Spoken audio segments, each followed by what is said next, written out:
this wonderful, great civil, great community. I will go straight to this, since the limited time, I will go straight to the point. And there's a lot of discussion, obviously, at some point, HaKadosh Baruch Hu wants us not to be in a shul and to daven Ashmat and Nashasechem, but at some point we're talking about eventually going back to shul. What is the idea of the shul? And what does it mean? Why is it so integral in our life? And what is this whole discussion, which is really something which is really being a back and forth internally, on a family level, on every level, what shul means to us. So I want to start off, and I want to start off maybe, you start off most of the chusa, the small joke, two small jokes, and these two jokes is how I want to raise the two questions of this talk. Number one, they say Goldstein and Goldberg are getting together. Goldstein tells Goldberg, I'm going to shul because business is to pray for business. Goldberg tells Goldstein, you're going to shul, you don't believe in God, you're an atheist, you have no connection to shul. Why are you going to shul? Greenberg, so he tells him, and he says, I want to go to shul to pray, I want to go to shul. He says, what do you mean? He says, listen, Greenberg came to shul, and he came from Europe, and he prayed in synagogue, and he amassed $6 billion. He says, fine, so maybe, listen, Greenberg had mazel, or something happened in the shul, but why he says, you're going to shul? God has never been part of your language. Because listen, Greenberg goes to shul to pray for God. I'm going to shul to meet Greenberg. That's the first story I want to say. To most of us, a lot of it, shul is a big part of our social life. Besides the idea of davening, it's a big part of our social life. And now, even with the eventual, at some point, going back to shul, it's also not going to be the same way. We're not going to meet Greenberg and this and that. And it's going to be just the idea of davening, of the idea of tefillah b'tzibur, davening to the shul. What does it mean? To that, I want to say one more small story, and that is there was once a synagogue who had a bar which was trying to open next door, and they were very upset about it, and they tried every way to stop this bar. It did not work. Finally, the rabbi said, I give up. The only thing is prayer. You got to daven. You pray to God, and that will take care of the bar. So what happened was that they prayed, and the day before the bar was supposed to open, a lightning struck on the bar and it burned to the ground. A few weeks later, the synagogue gets a lawsuit. The bar is taking them, their prayers. What? Sorry? Can you hear me? We can hear you. Yeah, someone just said something.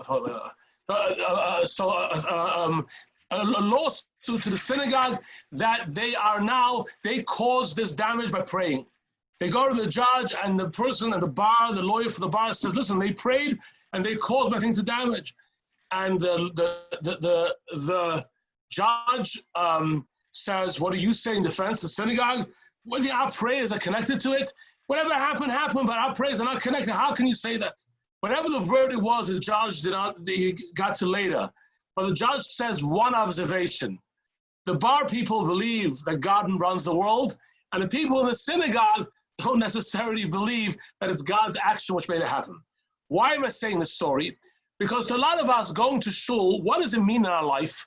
And it's some people, in this trying time, it's really like, connection, that they're able to pray a little better.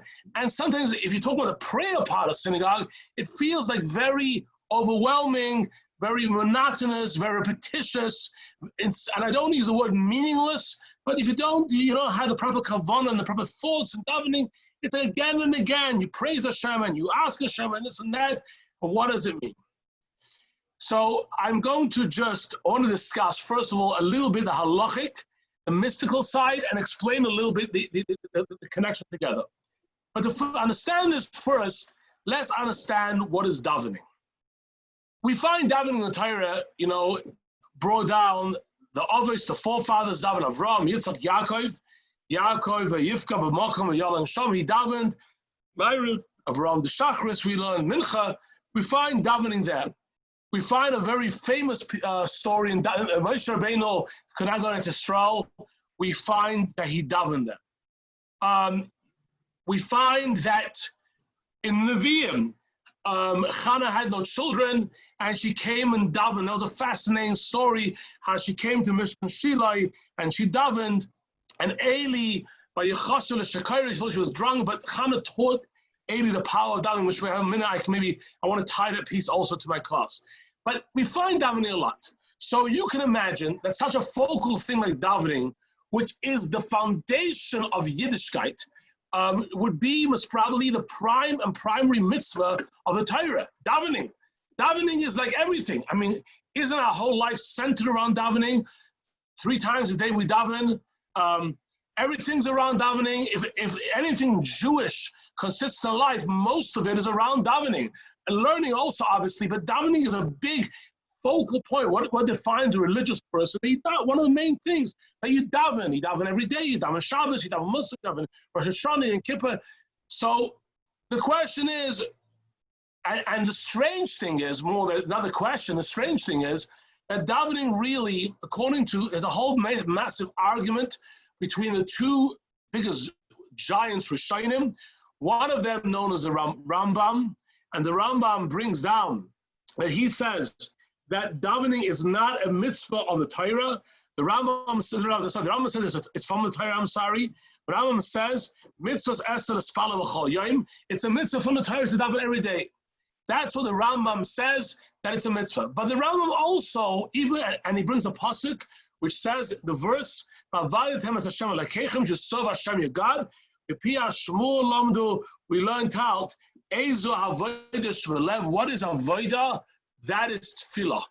So the Rambam learns as avodah, meaning davening is tefillah, and the Rambam explains what davening means, that when a person, it doesn't mean a person has a problem, has a request, but the person, the Rambam says, you daven every single day. What do you daven every day? How much you daven every day? It maybe can mean you just come to shul and say, God, please help me. That's Minat Torah enough.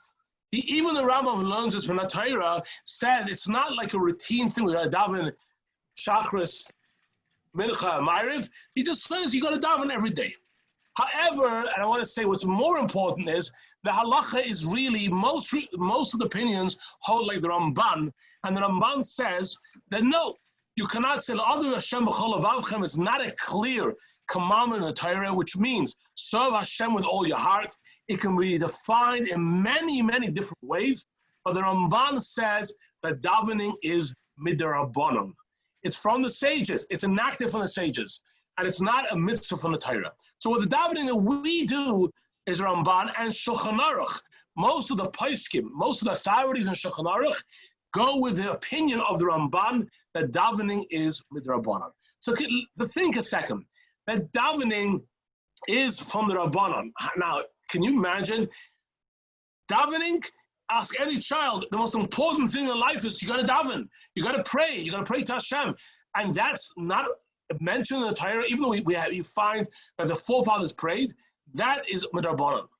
So over the years, I've learned different Hasidic mamarim, and I saw one mimer about davening, which I want to share one point, which about what is davening, and as follows. He says that davening is like the spine. You know, there's 248 Evarim, limbs of the body, connected the Ramach mitzvahs essay, 248 mitzvahs essay. The spine is the most important thing. Anyone who knows, if God forbid you get hurt in the spine, everything else is paralyzed for life.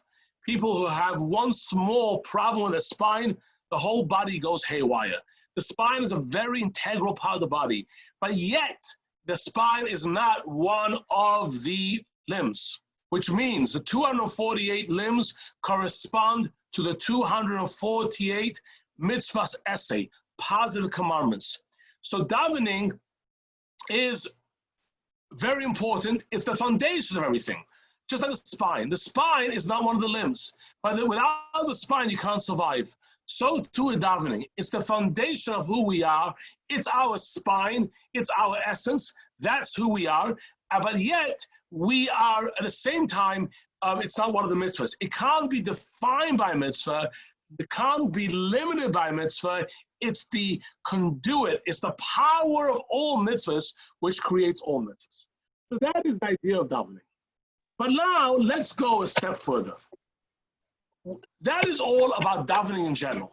So, very good. Davening is an important mitzvah, and we don't find anywhere from the Avos, everyone of them davened. It never mentions anywhere they gathered and davened in a minyan. Where is this davening for a minyan come from? It's not mentioned, not in the Torah. Not. Am I too quiet? You can hear me? Or someone said a comment. I'm good? Okay. I'm sorry, I just didn't. Okay, you don't find none of the Torah, you don't find the prophets, Nevi'im, anything mentioned about a minyan. So where is this whole big minyan to daven come from? And if you look in Shulchan Aruch, and I'm talking obviously not in a second if it's any sakana, we obviously don't go to minyan, and that's the biggest mitzvah, but I'm talking the concept when times are, and when we will go back to minyan, it's not going to be the minyan that we're going to talk to Goldstein about our $6 billion deal. Neither it's going to be that routine davening. It's going to be one reason. You go to daven and you go home. You go to daven a little bit, you daven, and you go home. So shul is going to be totally for God, and that which is where it should be really in truth, that you come for Kadosh Baruch Hu, you do your tefillah, and you go home. But where is this minyan thing, which is not even mentioned in the Torah? So the main Gzeira Shava, the Gemara brings down that there's a word which is ironic, by the way, because we learn it out. There's one place where it says Ada in Torah. Ada, it says Ad Masai le'Ada hara azais. When is this bad group? Who was that bad group? The 10 spies. There was 12 spies. Yeshua and Kalev were not part of the group. Ada was 10, and it says. And it says also by Minyan, it says the idea that we daven HaKadosh Baruch Hu with the Ada. So the Gemara learns Gzeira Shava. We learn as comparison. What's an Ada when we daven Hashem? It's with 10. That's how the Gemara learns Minyan. I just want to mention an interesting thing. So we're learning out from the Gzeira Shava that Ada means 10. Interesting is that Ada really is a story of Meraglim, which is negative. How we learn out from that, the idea of a minyan is fascinating. And one thing we see, that the Meraglim were all united as one, and they had one goal, whatever they set out as a stroll. And we learn about the minyan that it's one united front, one goal, but there are explanations how the Hekesh comes from the Meraglim. Now, but it's not mentioned anywhere in the Torah. There is one opinion which brings down that it's from the Torah, because it says that avoid is from the Torah, but really it's not from the Torah. But it's mentioned. What is the idea of a minyan? By the way, just to add one more point, the Zoya, it's a very fascinating Zoya in Chaylev Beis. The Zoya brings down when you daven, you're doing 6 biblical commandments. Sukkah Zimra is Yiras Hashem, fear of God. Davening Shema is Avos Hashem. Yoyt Sa'ar is the idea of Brachas to Hashem, and the Kohanim blessing the nation. That's a mitzvah of Kohuna. And the Zohar says that's done with a group, because some of these mitzvahs you cannot do without a minyan. So that is Bechlal, the idea of that is the idea in general of mention about a minyan. But it's not really, there's no, another case we learn out is Shalmi learns out for the 10 brothers who went to Mitzrayim, but that is how we understand the idea of a minyan. But yet in Shulchan Aruch it talks about what is the idea of a minyan. The idea of the minyan is the Yisim Kedoshim, that all the idea of holiness, Kedusha, could be pronounced with 10. Now, the truth is, and I want to say this, which is shocking to some people, many poskim hold that a minyan is a chiyuv, a person to go to. And if you quote many of the language in Shulchan Aruch, both in all the poskim, whether it's Mishnah Brura, Balatani Shulchan Aruch, wherever I can read so many of the shyness about a minyan. There's a whole simon in Shulchan Aruch, a community has to make a shul to make a minyan, but not everybody agrees it's an obligation. There is a very famous Maril, which he brings down, that Maril says that it's really not, it's not a real chiyuv to go, Maril said it's not a real chiyuv to go to a minyan. And he said like this, he says that a minyan is an optional thing. Baruch is a very famous authority, and he says it's optional. How does it play out if it's optional or not? Obviously, we know that it's not, that it is not an optional. When a person, when everything is safe and secure, it's not an optional thing. But he says there are many halachas in regards to that. For instance, on Shabbos, you would make an eruv tchumen for a mitzvah. If you have to go have a Shabbos for a Shana Brachas, and you want a city, and out of the 2,000 amos, which is 3,000 feet, you're not allowed to walk, you're allowed to put a piece of bread and make your residents be able to walk more. But that's only for a mitzvah. Says the Maril,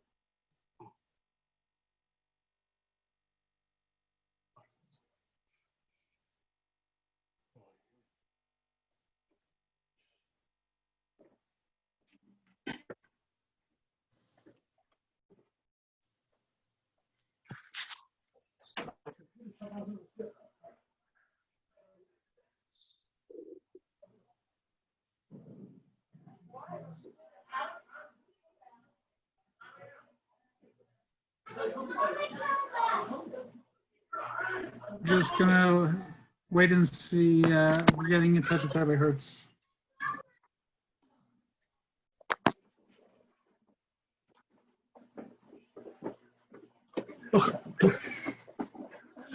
Just give me the screen.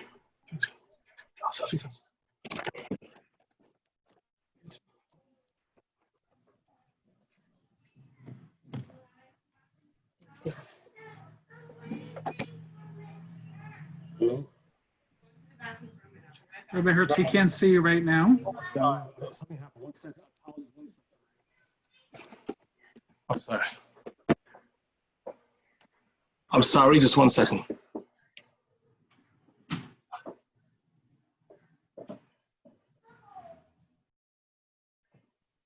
Okay, I apologize. I don't know what happened. I'm not sure what happened in a second. Sorry. So says the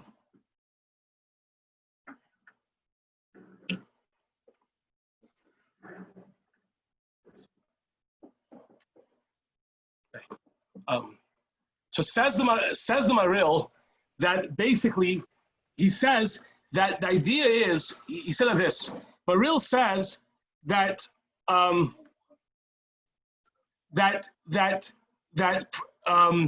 he says that really it's not really an obligation. If you go to Minyan, good. If you don't go to Minyan, meaning it's not a chiyuv. Now it's not the accepted opinion. He tries to equivalent to tzitzis. If you have a garment, then you put on tzitzis. If you don't have a garment, then you don't put on tzitzis. But it's not really a real obligation. Now, not everybody agrees with that opinion. Obviously, most don't agree with that opinion, and the accepted opinion is not like the Maril. So the bottom line is, we know that a minyan is an actual chiyuv. I see the limited time. I just want to just try to give a sense of the interesting thing. What does a minyan mean in essence? What does it mean you daven with a minyan? And what's the translation? A person says that a person has to go to minyan. How does it translate? What does it mean that a person actually goes to minyan and davens that? So I just want to say, halachically, there are so many differences in davening minyan. The marshal, it brings down in Paiskim that in Shulchan Aruch it says that maybe a yachid, an individual person, can daven any language. Can daven only Lashon Kodesh. With a minyan, because the power of a minyan, you have the power that it actually creates that person that you actually have that power in a minyan that you don't only daven Lashon Kodesh, you also can daven in every single language. So you see that a minyan has a special effect. Now I want to explain that idea a little more with the Gemara, but I wanted to say this, that ultimately, Ramosha Feinstein says, when a person has that ability to go to a minyan, I'm talking about Mitzvah Shem, because we are now so used to without a minyan, and eventually we'll go back to minyan. It's important to understand what it means that we will go back eventually, and that is as follows. That a minyan, he says, a minyan has the power that a Rabbim daven together, that the community davens together. And he says that if a person has the ability, and Hashem answers all that prayers, Hashem answers the prayers in a minyan in a very special way. So if we have that ability to get our prayers answered by HaKadosh Baruch Hu in a special way, we shouldn't just do it minimizing, we should maximize it. We have an obligation halachically to make sure that our prayers are heard in a very special way. It's and which I'm thinking in a time now like this, that we all daven separately, we daven together, because the truth is in halacha, because that's like a minyan. If you're not davening at the same time with the same kavanah and the same idea and the same concept, how we are and how we're expressing ourselves, it has the power that's tefillos are heard by HaKadosh Baruch Hu. There's a very powerful Gemara, a machlokes between Rav Gamliel and Chachamim, and that is Gemara Rosh Hashanah. And the Gemara brings down in Rosh Hashanah that the Gemara says that the question is, what is the minyan? Is the daven the minyan the silent Shemona Esrei or the chazan? And it's a big argument. The Chachamim will learn that the main thing is the silent Shemona Esrei. The chazan is just including for those who need to be included. Rav Gamliel says no. The main thing is the chazan. The chazan is the main one. The people davening before are like the introduction to the chazan.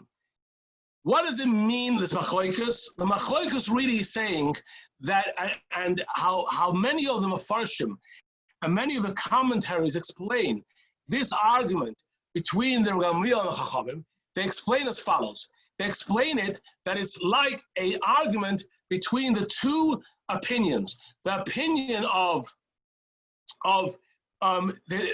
they both hold the other both. The question is, what's the main thing? Is the main thing the quality of the group, or main thing the leader? And there's two milas. Each one has a mila. The mila, like the Mefarshei Rambam explained, there's a mila as doing it as 10 together, and as a mila of a chazan. This Gemara, I just want to say, is really a catalyst to many halachas, because in a minyan, it's interesting. There's a very big discussion if you have to have a majority of the minyan davening or all 10 have to daven. And we know there's a discussion, the Mishnah Brura speaks about it, in Shulchan Aruch Harav has the opinion you're going to have majority, other places can say you need all 9, but the point of it is that the actual davening together, the unison, is also a very powerful thing. Just to explain this halacha, I want to conclude with 2 small important things. It says by Yaakov, when Yaakov came to daven the Yivkei L'Makom, I mentioned at the beginning of the class, and he says, Achen yesh Hashem b'makom hazeh, Hashem is in this place, v'anoichi lo yadaiti, I did not know. Now you know the grammar is v'anoichi. Anoichi should be v'ani lo yadaiti. What's anoichi lo yadaiti? It says anoich Hashem lekecha, but in Hebrew you say v'ani lo yadaiti. So I saw a pshat as follows. Yaakov said like this: Achen yesh Hashem b'makom hazeh. Hashem is there in this place.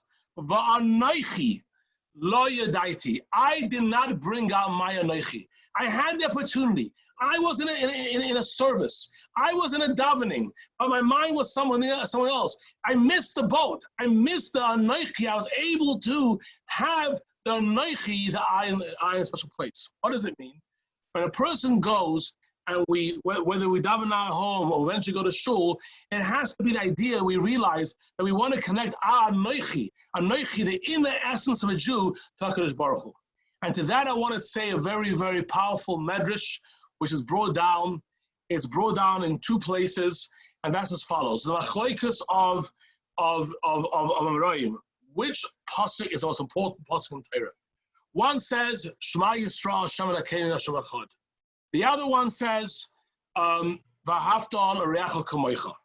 The third one said As a keves echad tasa b'boker. You bring an offering in the morning. As a keves hasheni, the second offering tasa ben habayim. You bring at night. The Gemara brings down those three opinions. Some say Shema. Every child knows Shema is the most important pasuk.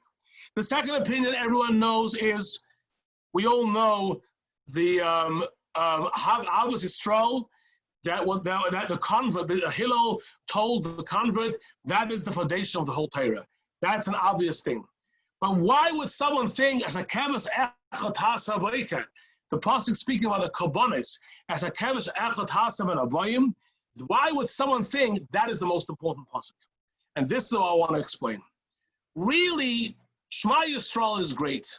We can say Shema Yisrael, but at the same time we say Shema Yisrael, and our actions don't translate. We can say we obviously Yisrael, we love everybody else, but the next minute, unfortunately, our actions don't only show obviously Yisrael.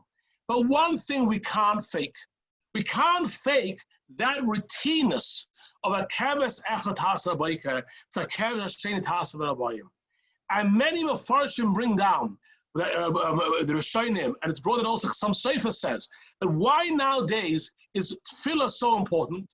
Because we don't have korbanos, and we don't have the korbanos every single day. So the tefillah b'mkoyim korban, just like the Gemara and Brachas brings down the two reasons why we daven. One is keneged ha'avos, corresponding to the avos, and one is keneged ha'korbanos, corresponding to korbanos. So we don't have these offerings, but this offering that we routinely put ourselves in every day, to say the offering in the morning, and to say as a keves hasheni tasa ben habayim, that is the most important thing. And to that I want to conclude as follows. It is the routine, how we set ourselves up now at home every day to Shachos Mincha Ma'ariv, when we start going to shul to make sure a minyan as important. That is the foundation of Yiddishkeit. It is the most important pasuk, because it shows the yesod, how we are subscribing, and we have the anoichi. We try to remember that every moment HaKadosh Baruch Hu is part of our life. In the morning is part of our life. In the middle of the day is part of our life. In the end is a part of our life. That HaKadosh Baruch Hu help in general, that our tefillah should be in a skabel. But the most important thing, truth, tefillah b'tzibur is a basic knesses. But ultimately, one of the in Shulchan Aruch is brought down. One of the ideas of tefillah also davening is like korbanos, and that we are. It's interesting. One of the Mepharshim says that Korban Pesach. On one hand, you have is everyone brings their own carbon, but it's called Korban Sibur. When we all daven ourselves, we all bring our own offering to Hashem. But it's Sibur. Klal Yisrael is doing the same thing. HaKadosh Baruch Hu should listen to our tefillahs and now take us back to our shuls, but even take a leap over that. And we'll say in Yom Tov, when coming to the special time of Shavuos, we have Matan Torah. We want Torah Chadash Ameti Teitzei. That HaKadosh Baruch Hu should bring us the Torah of Mashiach, where we'll do the actual korbanos. B'Shalom Na'ala Fanecha Kabbalasech L'Ratzayin. We'll bring the korbanos Shachris Mincha Ma'ariv. Once again, thank you to CSC for doing such an unbelievable program and for bringing Torah, Kedusha, and Ruchnis to our community. Thank you so much, Rabbi Hertz. Appreciate the share, appreciate the Divrei Torah, the Divrei Chizuk.